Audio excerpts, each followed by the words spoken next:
Assalamualaikum warahmatullahi wabarakatuh. Salam sejahtera bagi kita sekalian. Perkenalkan, nama saya Hadijen Ali. Saya adalah guru bimbingan konseling di SMP Negeri 10 Manado. Saya merupakan peserta calon pegawai negeri sipil golongan 3 Pemerintah Kota Manado tahun 2021 angkatan 4. Saat ini saya telah melaksanakan kegiatan aktualisasi dan habituasi nilai dasar pegawai negeri sipil di tempat kerja saya. Berikut adalah hasil aktualisasi saya dengan judul Efektivitas pelaksanaan bimbingan konseling terhadap siswa kelas 7-3 melalui layanan responsif di SMP Negeri 10 Manado. Selamat menyaksikan. Kegiatan pertama melakukan konsultasi dengan mentor dan koordinator BK. Tahapannya dimulai dengan melakukan konsultasi dengan mentor selaku kepala sekolah. Saya bertanggung jawab terhadap pimpinan mengenai kegiatan yang akan dilaksanakan. Menyampaikan kepada pimpinan tentang kegiatan yang akan dilaksanakan dengan bahasa yang sopan dan tidak memaksakan kehendak, serta menerima setiap masukan dan saran yang disampaikan oleh pimpinan. Kemudian saya melakukan konsultasi dengan koordinator BK. Saya secara terbuka dalam menyampaikan kegiatan yang akan dilaksanakan, berperilaku sopan dan berpenampilan rapi saat melakukan konsultasi, serta menerima dengan baik saran dan masukan yang disampaikan oleh koordinator BK. Tahapan terakhir menentukan strategi layanan yang akan digunakan dalam pelaksanaan bimbingan dan konseling. Saya bekerja keras dalam menentukan strategi layanan agar terwujudnya pelaksanaan bimbingan konseling yang efektif. Secara jelas menentukan strategi layanan responsif dan menentukan strategi layanan dengan baik agar kegiatan bimbingan konseling yang akan dilaksanakan berjalan secara efektif. Kegiatan kedua adalah melakukan kegiatan observasi. Tahapannya dimulai dengan menentukan kelas yang akan diobservasi. Hal ini akan menjadi batasan dan mempersempit ruang observasi yang akan mengefisienkan waktu dan tenaga saat proses kegiatan aktualisasi. Saya menentukan kelas 73 sebagai kelas yang akan diobservasi. Saya berupaya meningkatkan hasil kerja agar kegiatan observasi berjalan dengan baik. Menentukan kelas yang akan observasi agar mencapai hasil yang sesuai dengan yang diharapkan, serta memiliki tanggung jawab terhadap kegiatan yang dilaksanakan.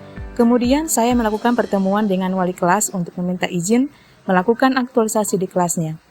Melakukan musyawarah dengan wali kelas sebelum melakukan observasi di kelas 73, memiliki tanggung jawab terhadap kegiatan observasi yang akan dilaksanakan, dan secara terbuka menyampaikan kepada wali kelas tentang maksud dan tujuan melakukan kegiatan observasi. Setelah melakukan pertemuan dengan wali kelas, saya memulai observasi di kelas 73 dengan menggunakan Google Form untuk mengetahui sejauh mana pengetahuan siswa tentang bimbingan dan konseling. Saya melaksanakan kegiatan observasi dengan mandiri, melaksanakan kegiatan observasi dengan bahasa yang santun, dan melaksanakan kegiatan observasi dengan penuh tanggung jawab. Kegiatan ketiga adalah menyusun rencana pelaksanaan layanan bimbingan dan konseling. Setelah mendapatkan hasil observasi, kegiatan selanjutnya saya menyusun rencana pelaksanaan layanan bimbingan konseling atau RPLBK. RPLBK merupakan suatu perangkat yang dibuat untuk menjadi acuan dalam pelaksanaan layanan bimbingan dan konseling. Kegiatan ini dilakukan dengan 3 tahapan. Tahapan pertama, membuat RPLBK. Saya meninjau strategi layanan yang akan dilaksanakan agar dapat mencapai kejelasan topik yang akan diberikan pada saat layanan. Membuat RPLBK dengan cermat serta membuat RPLBK dengan baik agar kegiatan bimbingan dapat berjalan dengan efektif. Tahapan kedua, saya menyusun langkah-langkah pelaksanaan bimbingan dan konseling. Saya bersikap disiplin dalam menyusun langkah-langkah pelaksanaan bimbingan konseling agar dapat mencapai tujuan yang diharapkan. Kerja keras dalam menyusun langkah-langkah pelaksanaan bimbingan konseling serta menyusun dengan baik agar dapat menghasilkan kegiatan bimbingan yang amanah. Tahapan terakhir adalah menentukan media bimbingan yang akan digunakan. Saya menentukan media bimbingan dengan tepat disesuaikan dengan topik yang akan diberikan pada saat bimbingan. Adapun media yang digunakan berorientasi pada mutu dan mudah dipahami oleh siswa, serta memiliki rasa tanggung jawab atas apa yang dikerjakan. Kegiatan keempat adalah memberikan layanan bimbingan klasikal secara tatap muka tentang tips meningkatkan konsentrasi dalam belajar menggunakan media handout. Adapun tahapan yang pertama, yakni melaksanakan bimbingan klasikal mengacu pada RPLBK yang telah dibuat. Saya memulai kegiatan layanan bimbingan klasikal dengan berdoa. Kemudian, dalam kegiatan tersebut, saya bersikap adil kepada semua siswa selama kegiatan dan melaksanakan bimbingan klasikal dengan menggunakan bahasa yang sopan.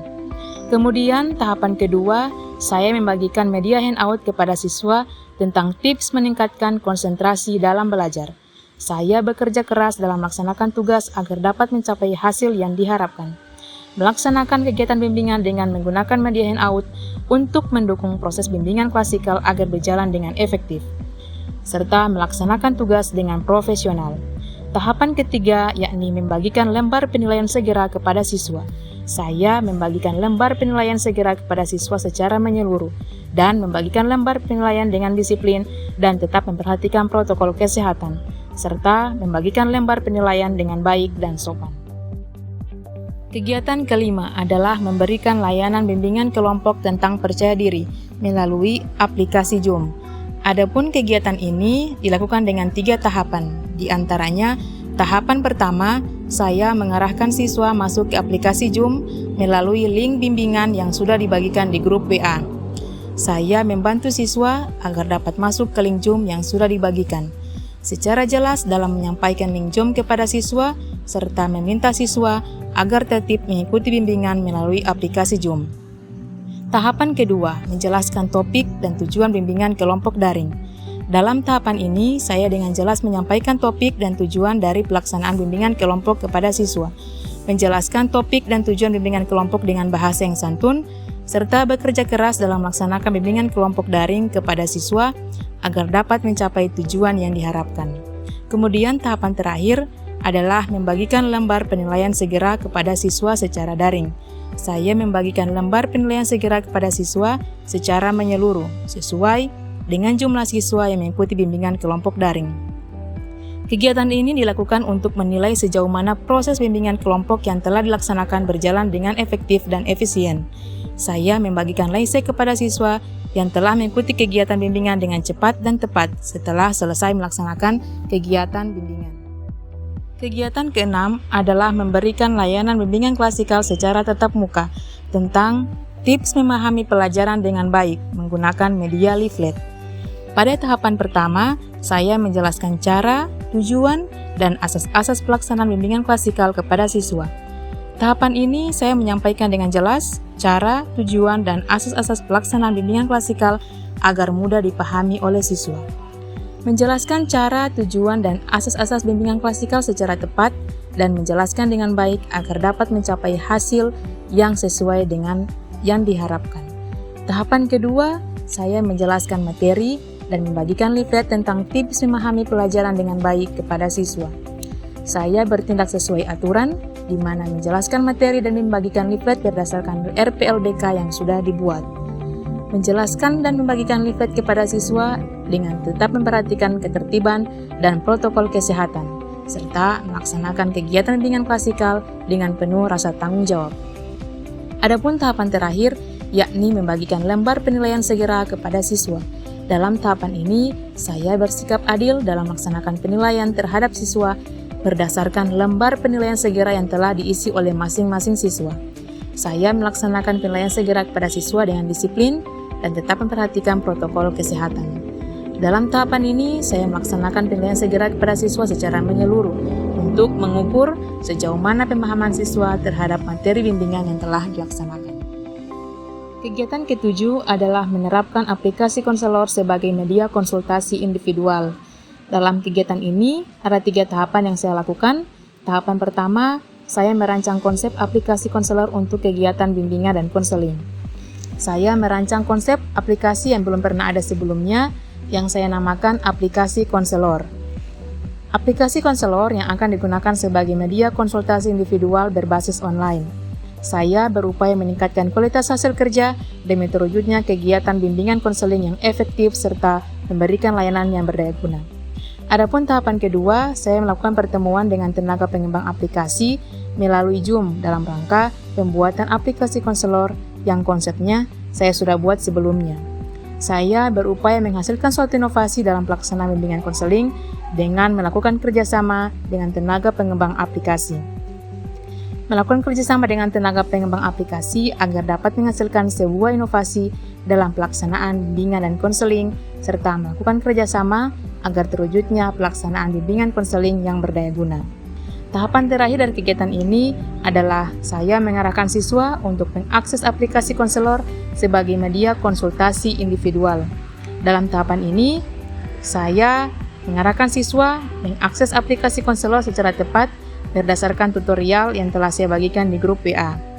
Saya memberikan informasi kepada siswa mengenai aplikasi konselor sebagai media konsultasi individual berbasis online, serta mengarahkan siswa untuk mengakses aplikasi sebagai media konsultasi individual agar kegiatan bimbingan tidak hanya dilakukan di sekolah, tetapi juga bisa dilaksanakan melalui aplikasi konselor, dengan harapan agar kegiatan bimbingan konseling bisa dilaksanakan secara efektif. Pelaksanaan kegiatan aktualisasi dan habituasi yang telah saya laksanakan di SMP Negeri 10 Manado berjalan dengan lancar dan mendapat dukungan dari seluruh pihak yang ada di sekolah, baik kepala sekolah sebagai mentor, koordinator BK, staf dan guru, dan pegawai hingga peserta didik yang terlibat dalam proses aktualisasi dan habituasi ini. Adapun penerapan nilai-nilai aneka dalam kegiatan aktualisasi akan dijadikan sebagai landasan dalam menjalankan tugas sebagai pegawai negeri sipil di lingkungan kerja, khususnya di SMP Negeri 10 Manado. Melalui kegiatan aktualisasi ini diharapkan agar pelaksanaan bimbingan konseling di sekolah dapat berjalan dengan efektif sehingga dapat membantu mengembangkan potensi dan kreativitas peserta didik secara optimal.